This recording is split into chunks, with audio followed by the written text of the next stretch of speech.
كانوا قليلا من الليل ما يهجعون وبالأسحار هم يستغفرون. Bismillahirrahmanirrahim. Assalamualaikum warahmatullahi wabarakatuh. Alhamdulillah hamdan katsira thayyiban mubarakan fih mubarakan alaih kama yuhibbu rabbuna wa yarda. Wa usalli wa usallim ala nabiyina al-karim Muhammadin wa ala alihi wa ashabihi wa man tabi'ahum bi ihsanin ila yaumiddin. Saudara-saudaraku kaum muslimin dan kaum muslimat rahimani wa rahimakumullah, kita akan lanjutkan kembali pembahasan kitab kita, ya, masih seputar kuburan. Di lingkungan kita sering kita melihat ada sebagian kuburan itu dikubur di kebun-kebun. Ya, ada sebagian kuburan dikubur di rumah atau di perkarangan rumah. Apakah ada di dalam Islam mengatur di mana sebenarnya tempat yang paling baik untuk menguburkan jenazah? Iya. Tentunya pembahasan yang akan kita bahas, kita tidaklah menukilkan pendapat-pendapat kita sendiri atau sesuatu yang keluar dari pikiran kita. Dari saudara-saudara dan saudari-saudari yang hadir di pengajian di Masjid Oman, ya, bukan Masjid Agung, ya, Masjid Oman, sudah terbiasa dari pembahasan yang kita bahas, kita akan menukilkan ucapan ulama fulan, ulama alan, dari pendapat Syafi'iyah, dari pendapat Malikiyah, dari pendapat Hanafiyah, dari pendapat Hanabilah. Ya, ini sesuatu yang maklum di sisi kita. Tidak ada sesuatu yang datang, ya, kecuali kita usahakan kita datangkan dalil dari Al-Quran, kita datangkan dalil dari Sunnah, dan kita menukilkan siapa ulama yang berpendapat dengan pendapat demikian. Ya, disebutkan di sini yang paling afdol jenazah itu dikuburkan di perkuburanan yang memang dikhususkan itu sebagai kubur. Ya, disebutkan di sini oleh Syekh, ittafaqal fuqaha minal Hanafiyah wal Malikiyah wasyafi'iyah wal Hanabilah. Para fuqaha dari kalangan Hanafiyah dan juga dari kalangan Malikiyah dan juga dari kalangan Syafi'iyah dan Hanabilah, mereka seluruhnya sepakat, ya, tempat yang paling afdol dijadikan sebagai atau tempat yang paling afdol dikubur mayit adalah tempat yang memang itu dijadikan sebagai tempat yang khusus. Ya, sebelum kita lanjutkan, para hadirin dan hadirat yang dirahmati oleh Allah, kalau seseorang ingin memperdalam salah satu dari mazhab yang 4 yang ma'ruf di sisi kita, ya, di sana telah disebutkan kitab-kitabnya oleh para ulama Islam. Dari setiap imam mazhab yang 4 tersebut, ya, mereka memiliki kitab-kitab, memiliki buku-buku, memiliki ulama-ulama yang menyebarkan mazhab. Kita mulai dari mazhab Hanafiyah, ya, atau kita mulai yang paling bawah, mazhab Hambali. Mazhabnya Abu Hanifah. Siapa yang ingin memperdalam mazhab Abu Hanifah, maka dia tidak boleh jauh dari kitab Al-Imam Ibnu Qudamah rahimahullah. Ibnu Qudamah menulis kitab dengan judul Al-Mughni. Dan kitab Mughni ini merupakan kitab fikih yang paling besar dalam Islam. Jadi kalau ditanya apa kitab fikih yang paling besar? Kitab Mughni miliknya Ibnu Qudamah. Iya, itu lebih dari 20 jilid. Jadi kitabnya bukan satu jilid seperti ini. Ya, kadang ada sebagian orang kitab fikih dipelajari cuma satu kitab fikih. Kalau seandainya kitab fikih yang sama, ya fikihnya kitabnya sama, ya disuruh baca, kadang nggak bisa baca dia. Dia hanya bisa baca kitab fikih yang dia pegang, yang dia pelajari dari gurunya. Tapi kitab fikih yang lain dengan judul yang sama, halaman yang sama, iya itu kadang nggak bisa baca dan nggak bisa diartikan. Ya. Nah, Ibnu Qudamah beliau menulis kitab fikih ya dengan judul apa? Mughni. Jadi siapa yang ingin memperdalam mazhab Hambali, kalau dia tidak mengenal, tidak pernah membaca kitab Ibnu Qudamah, maka jangan mengaku sebagai Hambali. Begitu juga dalam mazhab Syafi'iyah. Rujukan-rujukan dalam kitab Syafi'iyah terkhusus dalam masalah fikih itu lebih banyak dibandingkan dari mazhab-mazhab ulama yang lainnya. Makanya mazhab Syafi'iyah itu lebih banyak dianut oleh muslimin di dunia ini dibandingkan mazhab yang lainnya. Ya, dan Anda jangan mengaku diri Anda sebagai Syafi'i kalau Anda tidak mengenal kitab-kitabnya Imam Nawawi. Kitab-kitab Imam Nawawi merupakan kitab rujukan utama dalam mazhab Syafi'iyah. Imam Nawawi menulis kitab Al-Majmu'. Apa judul kitabnya? Al-Majmu'. Beliau hanya menulis sampai jilid ke-9. Ya, karena Imam Nawawi beliau meninggal muda. Kalau seandainya Al-Imam Nawawi menamatkan kitab tersebut, maka niscaya kitab Imam Nawawi itu lebih tebal, lebih luas dibandingkan kitab Al-Imam Ibnu Qudamah. Tapi beliau meninggal muda. Iya, jadi ini kitab rujukan utama dalam kitab Syafi'iyah, dalam mazhab Syafi'iyah. Apa itu? Al-Majmu' miliknya Al-Imam Nawawi. Iya, atau kitab syuruhat hadis. Kitab syarah hadis Sahih Muslim. Siapa yang membaca kitab hadis Sahih Muslim, pasti dia akan melewati Imam Nawawi berkata, "Hadza madhabuna." Ini madhabnya kami, ini madhabnya kami, ini madhabnya kami, ini madhabnya kami. Madhab siapa maksudnya? Syafi'iyah. Iya. Dan juga di antara ulama-ulama al-muhaqqiqin yang dikenal bermadhab dengan madhab Syafi'i, ya, adalah Al-Imam Al-Baihaqi.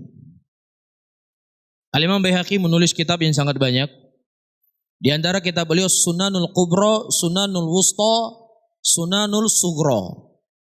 Sunan Kubra, Sunanul Wusta, Sunanul Sugra. Ya, di antara 3 kitab ini kami pelajari dulu ketika kami belajar di Yaman. Kalau antum membaca kitab Sunan Sugra miliknya Al-Imam Baihaqi yang beliau susun berdasarkan abwab fiqhiyah dari kitab Thaharah, masuk pembahasan air. Iya, kemudian pembahasan salat, pembahasan haji, zakat dan seterusnya.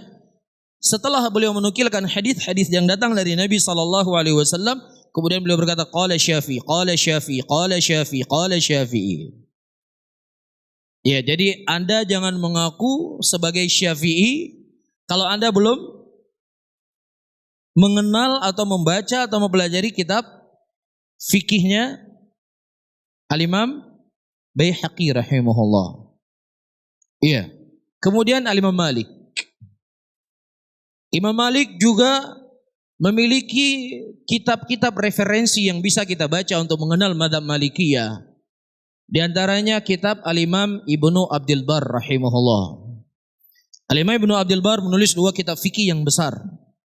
Yang pertama judulnya Tamhid, yang kedua judulnya kitab Al-Istidhkar. Imam Nawawi juga punya kitab Al-Istidhkar, masalah zikir, Imam Nawawi. Adapun Imam Ibnu Abdul Bar kitab fikih. Kitabnya besar, ya besar bukan arti besar gendut ya. Banyak kitabnya berjilid-jilid. Ya, jadi di situ boleh menukilkan ucapan Imam Malik dari pembahasan toharah sampai pembahasan apa? Masalah jihad, masalah zakat, masalah haji dan seterusnya. Jadi jangan Anda mengaku sebagai mazhab Maliki sampai Anda membaca kitab Al-Imam Ibnu Abdul Bar rahimahullah. Iya. Adapun Al-Imam Abu Hanifah memiliki 2 murid yang menyebarkan mazhab beliau. Yang pertama Muhammad bin Hasan, yang kedua Abu Yusuf. Jadi periwayatan hadis dari Al-Imam Abu Hanifah itu kembali kepada 2 laki-laki ini. Muhammad bin Yusuf dan Abu Yusuf dan Muhammad bin Hasan. Dan kedua-duanya adalah dari kalangan ahlul hadis. Namun Al-Imam Abu Hanifah, beliau seorang imam yang faqih, alim minal ulama. Ya, tetapi dalam periwayatan hadis ya, itu ditolak oleh sebagian para ulama. Ya, nah periwayatan hadis itu tidaklah mengharuskan tidak diambil ilmu fikihnya. Jelas ya, jadi antum harus bedakan. Kalau untuk membaca kitab-kitab mutawwalat dari kitab biografi para ulama, terkadang dia kuat dalam ilmu hadis tapi lemah dalam ilmu tajwid.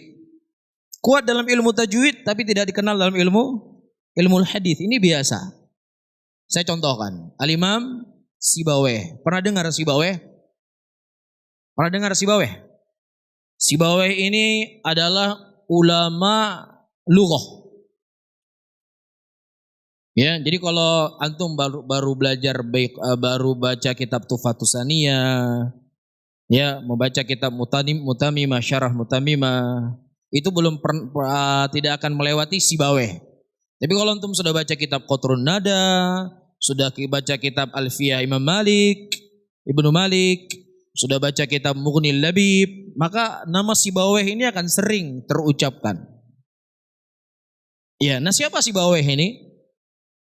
Disebutkan oleh Al-Imam Ibnu Hisham dalam kitab Al-Mughni. Kalau tadi Mughni Ibnu Qudamah, kitab fikih. Kalau ini Mughni juga namanya, tapi Mughnil Labib. Ya, ditulis oleh Al-Imam Ibnu Hisham. Sedikit Bapak dan Ibu-ibu, alhamdulillah saya tamat mempelajari kitab Mughni Labib miliknya Ibnu Hisham. Itu kitabnya 1 jilidnya, tebalnya 2 kali kitab ini. Tebalnya, jadi dia 2 jilid. Jadi kita tamatkan waktu itu 2 tahun. Guru saya termasuk orang-orang yang jago dalam lughah dulu ketika saya belajar. Ketika beliau mengajarkan kepada kita, terkadang beliau baca berulang-ulang. Beratnya ibarah Ibnu Hisham dalam kitab tersebut. Tetapi yang anehnya, di awal muqaddimah kitab beliau mengatakan kitab ini saya tulis untuk orang-orang yang baru belajar bahasa Arab. Baru belajar bahasa Arab. Itu lil badiin. Orang ayam untuk anak SD ditulis kitabnya. Kita belajarnya kata orang Jawa mumetnya minta ampun. Iya. Mumetnya luar biasa. Sulit sekali. Ya. Nah, Ibnu Hisham rahimahullah menceritakan dalam kitab tersebut. Waktu itu Sibawayh hadir di majelisnya Hammad bin Salamah. Hammad bin Salamah adalah seorang ulama dari kalangan ahlul hadis. Kalau bapak-bapak dan ibu-ibu membaca Sahih Bukhari, Sahih Muslim, ya, pasti akan sering melewati qala haddatsana Hammad bin Salamah. Nah, ini dia beliau orangnya, ahlul hadis. Bukan ulama di zaman sekarang, kita enggak cerita ulama zaman sekarang ya. Kita cerita ulama di zaman 200 Hijriah, 100-an Hijriah. Iya.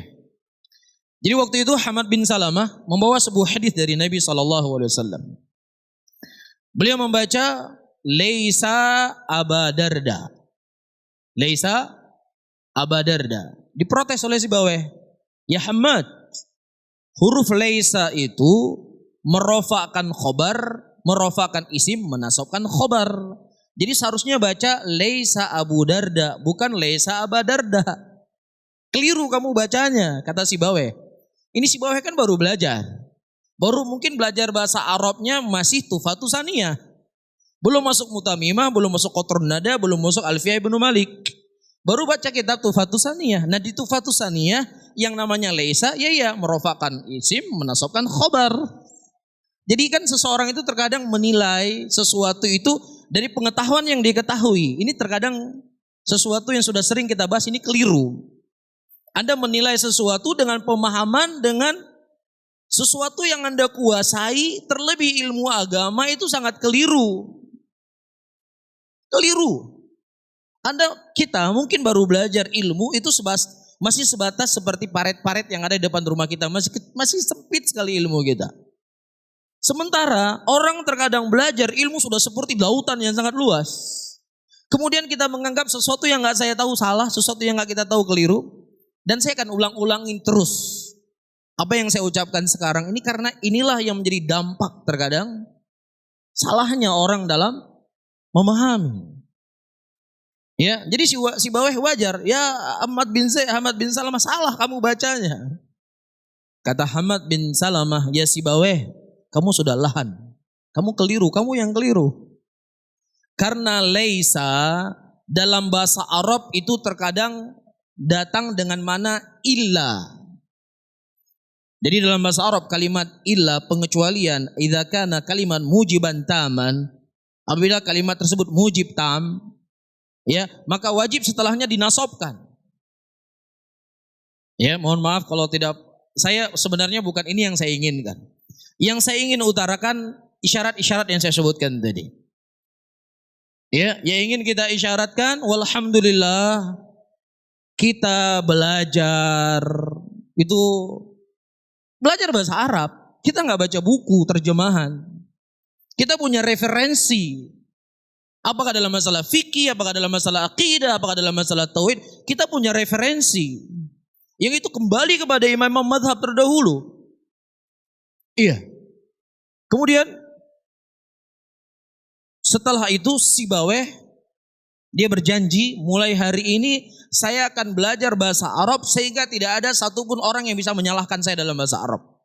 Pergi beliau dari luar majelisnya, Hamad bin Salamah. Makanya si Baweh rahimahullah tidak ternukilkan beliau meriwayatkan satu hadis pun.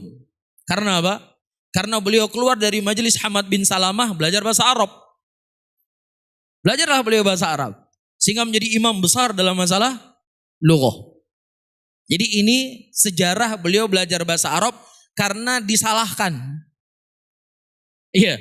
Dan yang uniknya para hadirin dan hadirat, si Baweh meninggal juga karena bahasa Arab. Loh kok bisa? Diceritakan oleh Ibnu Hisham dalam kitab Mughni, waktu itu ya terjadi perselisihan di antara Kufiyin dan Basriyin. Masalah bahasa. Ya singkat ceritanya kebetulan si Baweh pada waktu itu membenarkan ucapannya Basriyun. Ya, dia membenarkan ucapan Basriyun. Dan orang yang berselisih dengan si Baweh pada waktu itu, mereka sudah datang ke tempat Badui, pedalaman orang-orang yang tidak terkontaminasi dengan bahasa luar. Bahasa Arab mereka masih fasih. Jadi disogok.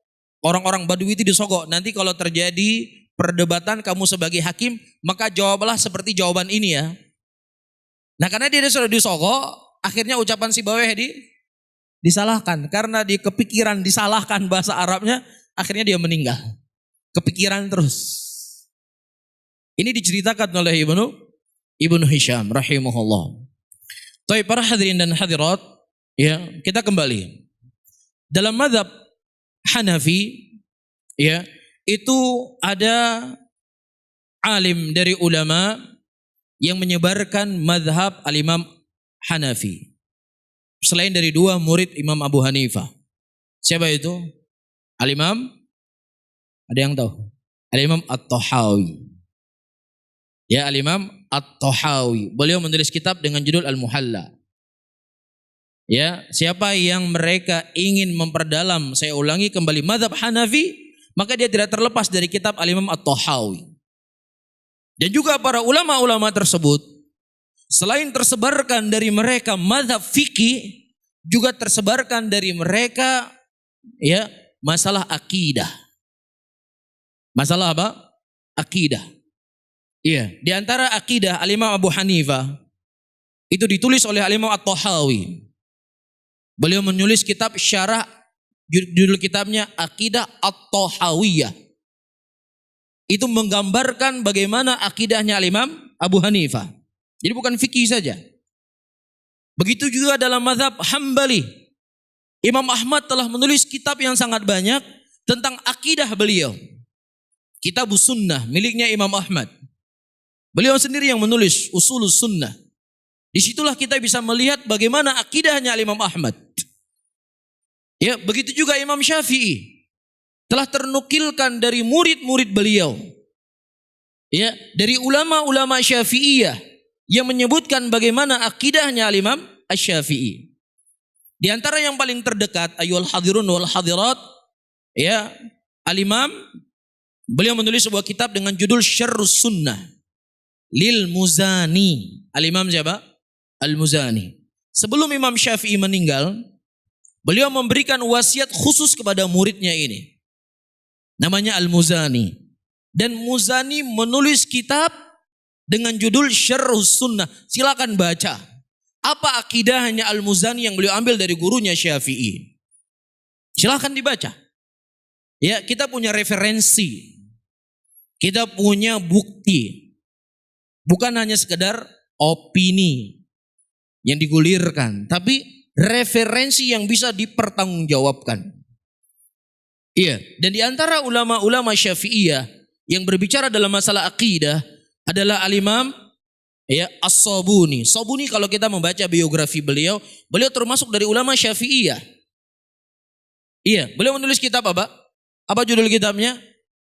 Ya, kitab beliau Aqidatis Salafi Ashabil Hadis. Ya, dan kitab ini juga kita belajari dengan guru-guru kita. Jadi siapa yang ingin mengenal Syafi'i, fikihnya, akidahnya, ini di antara referensi yang wajib untuk kita baca.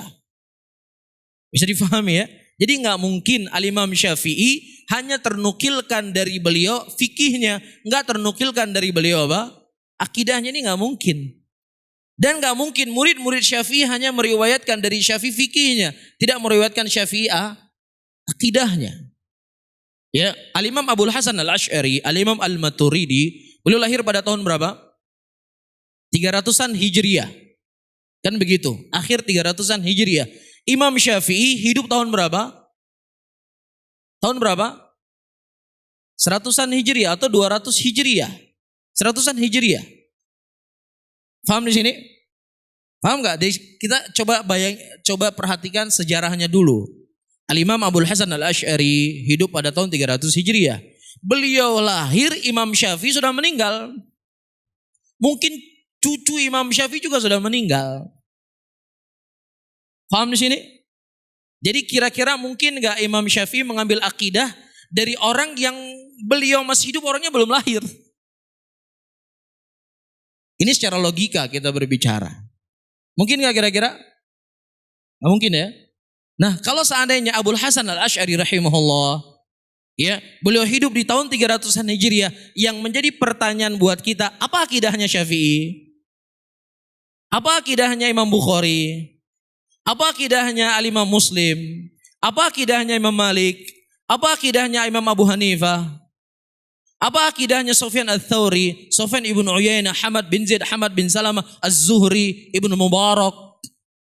Apa akidahnya mereka?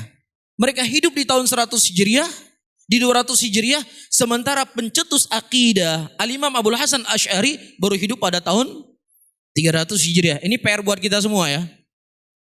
Saya sedang tidak mengatakan salah ya, jangan salah paham. Tetapi ini PR buat kita semuanya. Apa akidah mereka para imam sebelum lahir Al-Imam Abul Hasan Al-Asy'ari. Ini PR buat kita kan? Nah, di antara hal-hal yang saya sebutkan tadi, referensinya bisa dibaca. Ya, jangan pakai kitab saya. Saya takut nanti kalau pakai kitab saya katanya sudah diubah-ubah. Ya, beli saja di toko kitab di mana saja Bapak mau pergi atau di perpustakaan IAIN, cari kitab akidah miliknya Buzani, baca. Kitab akidah salaf ashabil hadis, coba dibaca. Iya, kitab Kitabus Sunnah miliknya Ibnu Abi Asim, coba dibaca. Kitab Syarh Usul I'tiqad Ahlus Sunnah wal Jamaah miliknya Al-Lilikai, coba dibaca. Kitab Al-Ibanah miliknya Ibnu Battah, coba dibaca. Ini kitab-kitab yang saya sebutkan di tahun 200 Hijriah, 300 Hijriah. Ini adalah referensi untuk kita baca. Bagaimana sebenarnya akidah imam madhab tersebut. Jelas ya? Sehingga tidak menjadi bola api di tengah-tengah muslimin. Ya, dan ini mungkin solusi yang terbaik buat kita. Untuk bersikap dengan sikap ilmiah, sikap yang memiliki referensi di dalam kita mengucapkan sesuatu. Jelas ya? Baik. Kemudian disebutkan, kita kembali kepada kitab-kitab. Dalam kitab Al-Hanafiyah bisa dibaca dalam kitab Fathul Qadir di jilid yang kedua di halaman 149. Adapun dalam mazhab Malikiyah bisa dibaca kitab Al-Madkhal jilid yang ketiga di halaman 175 dan bisa dibaca Hasyiah Ad-Dusuqi di jilid yang pertama di halaman 423. Adapun dalam mazhab Syafi'iyah dalam masalah ini silakan dibaca dalam kitab Al-Jilid yang pertama di halaman 462 dan bisa dibaca kitab Al-Muhadzab wal Majmu' miliknya Imam Nawawi di jilid yang kelima di halaman 243. Adapun dalam mazhab Hanabilah bisa dibaca kitab Mughni di jilid yang ketiga di halaman 441. Yang mereka semuanya para imam mazhab berkata, tempat yang paling afdol digunakan menguburkan jenazah adalah tempat yang memang itu dikhususkan sebagai kubur. Jelas? Wa anna dzalika aula min dufni fil buyut wal masakin wal mazari' wal basatin wa nahwiha. Dan itu lebih baik ya, lebih afdol daripada dikubur dalam rumah atau dikubur di tempat-tempat tinggal atau dikubur di kebun-kebun atau di taman-taman. Itu lebih baik. Pendapat siapa ini? Pendapatnya para imam-imam kita. Wallahu ta'ala alam bisawab. Ada waktu sekitar 13 menit. Karena sudah berapa kali pengajian kita jarang membuat diskusi. Mungkin malam ini Bapak dan Ibu-ibu ya saya persilahkan kalau memang ada yang bertanya. Apakah menulis di kertas atau langsung bertanya. Ya tentunya sebatas kemampuan yang saya ketahui. Ya saya tidak dibebani oleh Allah apa yang tidak saya ketahui. Ya, dan insya Allah pada pertemuan yang akan datang kita akan menukilkan dalil-dalil dari hadis-hadis Nabi Sallallahu Alaihi Wasallam yang menguatkan pendapat imam madhab yang 4 tersebut. Ya, tempat yang paling afdol digunakan mengubur jenazah adalah tempat yang memang itu sudah dijadikan sebagai perkuburanan. Wallahu a'lam bishawab. Mungkin ada sesuatu yang mau disampaikan, tanyakan silakan.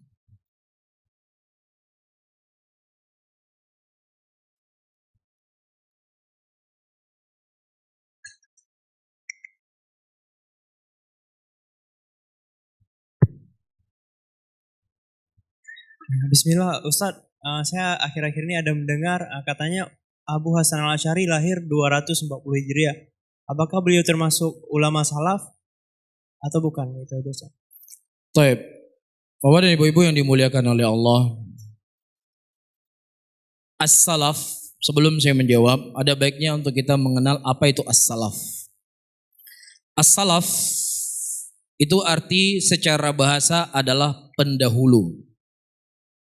Makanya Rasulullah Sallallahu Alaihi Wasallam di hari beliau wafat datang Fatimah radhiyallahu taala anha mengunjungi beliau.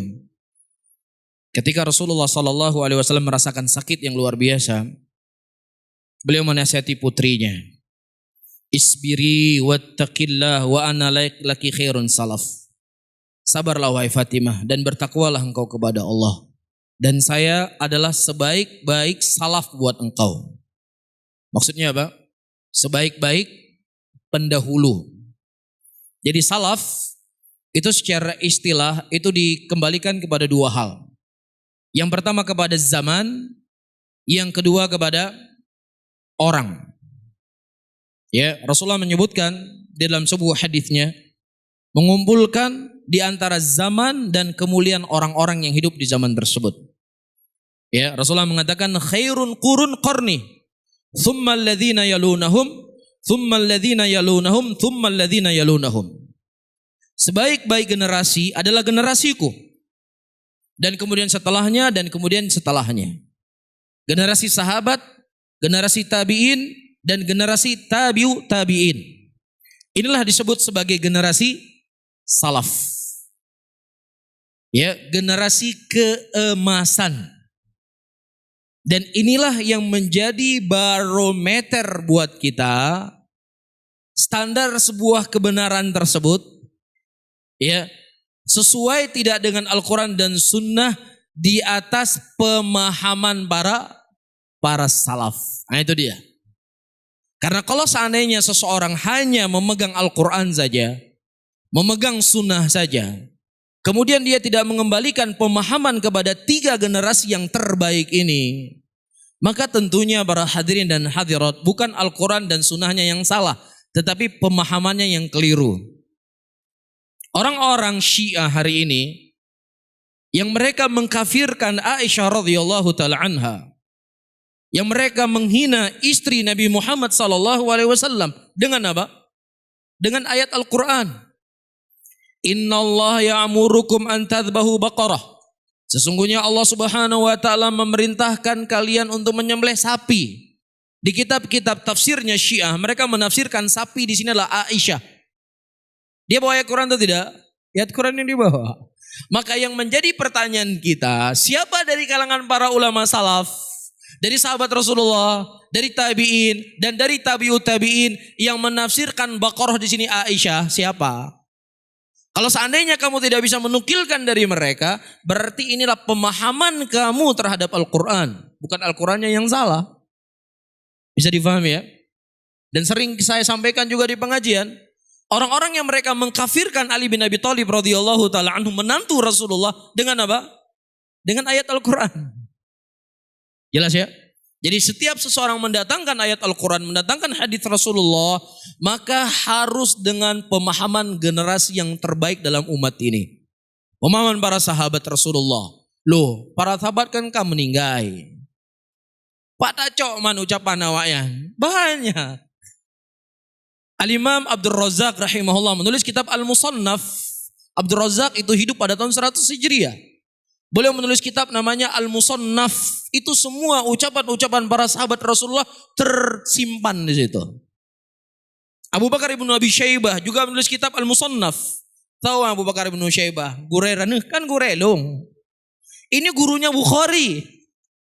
Gurunya Al-Imam Bukhari. Beliau menulis kitab Al-Musannaf juga menukilkan bagaimana pandangan-pandangan sahabat Rasulullah dalam masalah fikih, dalam masalah akidah, dalam masalah akhlak dan seterusnya. Jelas.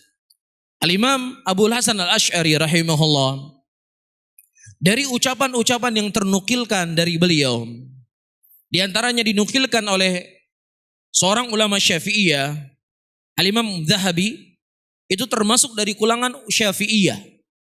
Ya, Al-Imam Zahabi menulis kitab yang sangat banyak. Dalam masalah rijal hadis beliau menulis kitab Tahdhibu Tahdhib. Kitab apa? Tahdhibu Tahdhib. Apa kitab Tahdhibu Tahdhib? Kitab Tahdhibu Tahdhib membicarakan tentang rijalul hadis di dalam kutubus sittah, Sahih Bukhari, Sahih Muslim, Sunan Abu Daud, Sunan Tirmidzi, Sunan Ibnu Majah, Sunan An-Nasa'i. Jadi bapak dan ibu-ibu yang membaca Sahih Bukhari, Sahih Muslim, Abu Daud, sering kan membaca qala hadatsana fulan, hadatsana fulan, hadatsana fulan, sanad hadis. Nah, siapa fulan dan fulan ini? Al-Imam Az-Zahabi menulis kitab dengan judul Tahdhibu Tahdhib, menyebutkan semua biografi dari rijalul hadis, biografi periwayatan hadis Sahih Bukhari, Sahih Muslim dan 4 kitab yang lainnya. Jelas ya? Dan diringkas oleh Al-Hafidz Ibnu Hajar dengan judul Taqribu Tahdhib. Jadi orang yang ingin menggeluti ilmu hadis itu tidak bisa jauh dari kitab ini. Itu dia ibarat seperti kamus. Kitab apa? Taqribu Tahdhib. Ini kitab Syafi'iyah dalam masalah rijalul hadis. Iya. Nah, beliau juga menulis kitab dengan judul Syiar A'lamin Nubala, kisah-kisah sejarah. Dari zaman Rasulullah beliau menceritakan sejarah sampai di zaman beliau. Apa judul kitabnya? Syiar A'lamin Nubala. Beliau menukilkan ucapan Al-Imam Abul Hasan Al-Asy'ari yang menunjukkan Abul Hasan Al-Asy'ari adalah beliau seorang ulama is-salaf. Ya, dan saya belum bisa membaca sekarang, insya Allah saya akan baca ucapan Al-Imam Abul Hasan Al-Asy'ari yang dinukilkan oleh Al-Imam Adz-Dzahabi dalam kitab Al-Ulu, bagaimana keyakinan beliau tentang istiwanya Allah Subhanahu wa taala. Jangan sekarang. Ya, sehingga tidak ada keraguan. Al-Imam Abul Hasan Al-Asy'ari terlebih dari kitab yang beliau tulis, kitab Al-Ibanah, menunjukkan beliau seorang ulama salaf. Iya.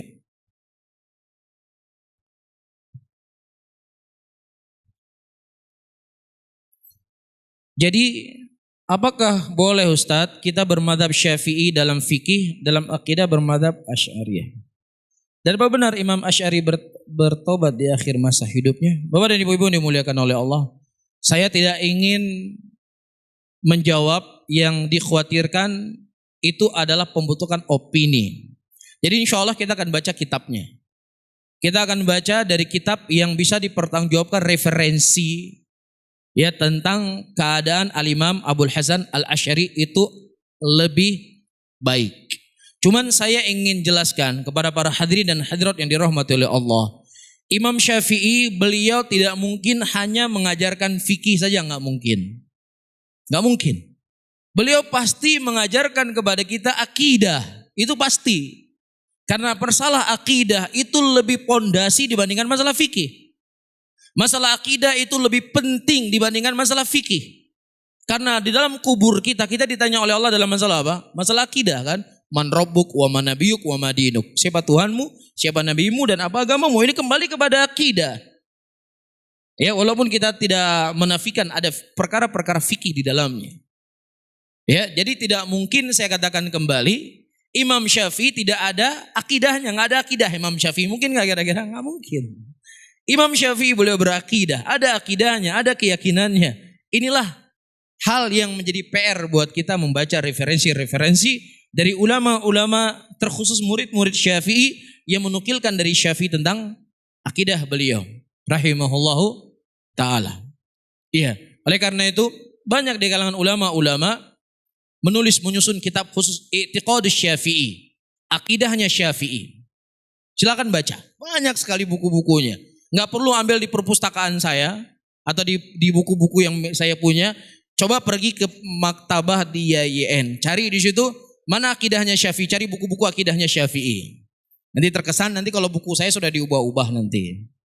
Iya, apalagi nanti saya baca iPad, baca app Google dibaca. Syekh Google. Baik. Bagaimana apa yang kita lakukan jika rumah yang kita tempati ternyata di bawahnya ada kuburan? Apakah kita berdosa? Bapak dan ibu-ibu yang dimuliakan oleh Allah, banyak sekali hadis-hadis yang datang dari Nabi SAW. Larangan untuk kita menginjak kuburan. Larangan untuk kita menginjak kuburan. Ya, melangkahi kuburan, menduduki kuburan. Nah, kalau seandainya kita punya rumah yang di bawah rumah kita ada perkuburanan, ya, tentunya kita akan terjerumus dari dosa-dosa yang saya sebutkan tadi. Kecuali dari pembahasan yang sudah kita bahas dalam pertemuan yang lalu, kalau seandainya memang kuburnya itu sudah tidak ada lagi sisa-sisanya, sudah hilang semuanya, maka tidak ada masalah.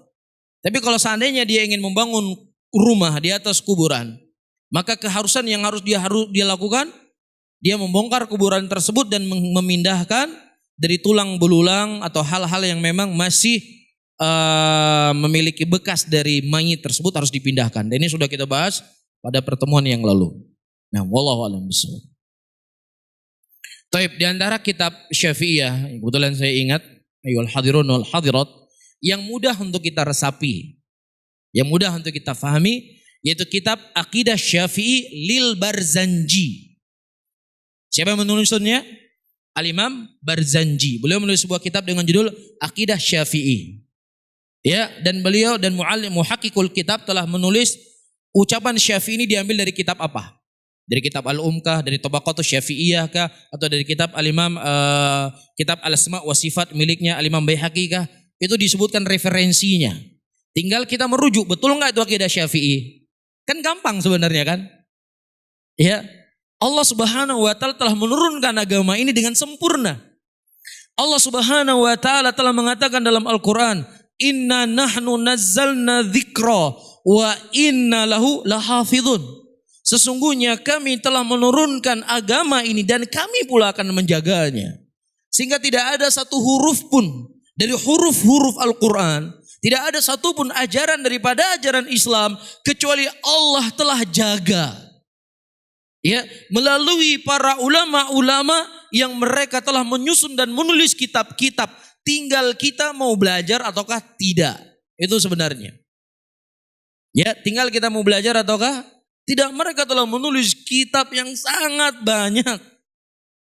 Banyak sekali. Bapak-bapak punya uang berapa? 1 miliar. Pergi ke kota Madinah ingin belanja kitab. BNPK mandum kitab ulama kabeh 16 miliar. Mungkin gak ada 1/10-nya. Lah kalau apalagi di rumah gak ada kitab. Yang ada cuma Tupperware tersusun. Terus Masya Allah komentarnya luar biasa.